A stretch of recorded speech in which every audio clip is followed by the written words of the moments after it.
Disney is facing backlash for its live-action remake of Mulan. In the credits of the film, Disney thanks controversial government agencies in China's Xinjiang province. That's where reportedly more than 1 million Muslims are being held in concentration camps. As Isaac Stone Fish writes in the Washington Post, it's, quote, the site of one of the world's worst human rights abuses happening today. And Isaac joins me now. He's a CBSN contributor and senior fellow at the Asia Society Center on U.S.-China relations. Isaac, welcome. Give us some context here. What is happening in Xinjiang province right now? We think, because it's really hard to get confirmed information, it appears that there's roughly 1 million Muslims and other minorities in concentration camps throughout the region. We've seen birth rates in Xinjiang drop roughly 24% in 2019 alone, which makes it past the legally recognized definition for genocide. And we have what appears to be a total control zone. It's very, very difficult to get information in, difficult to get information out. But we can conclusively say that this is a horrific atrocity that's happening, and Disney, unfortunately, decided to play a part.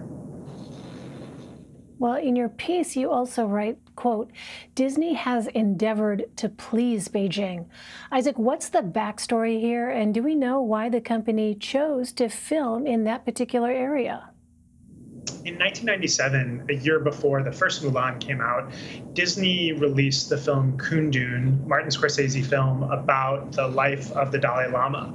Beijing decided to punish the film studio for its actions and issued a de facto ban on Disney. And so the next year, CEO Michael Eisner went to Beijing, abjectly apologized for hurting the feelings of his friends in China, vowed never to do it again. And since then, over the last 22 years, Disney has become one of the most reliable partners for the Chinese Communist Party. And it's a strategy that served it really well as Disney's climbed to the top of the global entertainment period, but they're getting a really deserved backlash for what they did in Xinjiang. I mean, is it clear why they chose to film there? Such an important question. It's hard to know if this is incompetence, if this is malice, if this is an idea that, okay, we're doing a favor for Beijing and it's not going to come back and bite us that hard.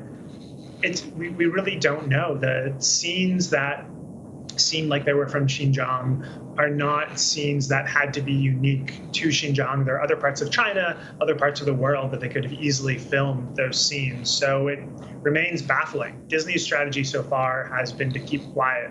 I imagine there's some serious crisis planning going on right now, and I'm very curious to see how they decide to address this. So what kind of fallout is Disney now seeing? The movie came out on Disney Plus Friday for $30. Could this impact sales? I think it certainly could. We don't know if this is going to be one of those, there's no bad press, because they're getting a lot of bad press for this. What we are seeing are really strong criticisms of Disney all across social media. And more importantly, for Disney, on both sides of the political spectrum, Republican lawmakers, Democrat lawmakers, China is one of the few bipartisan issues that is in the Hill today. And I wouldn't be surprised if we saw some sort of regulatory censure and even possibly laws or something pretty nasty towards Disney for what it's been doing in China. Well, in fact, the U.S. is set to block some imports made in Xinjiang. This is the latest in an already tense trade relationship with China. What more can you tell us about that? So the U.S. government is considering blocking imports of cotton from Xinjiang. It's one of the major cotton-producing regions of China.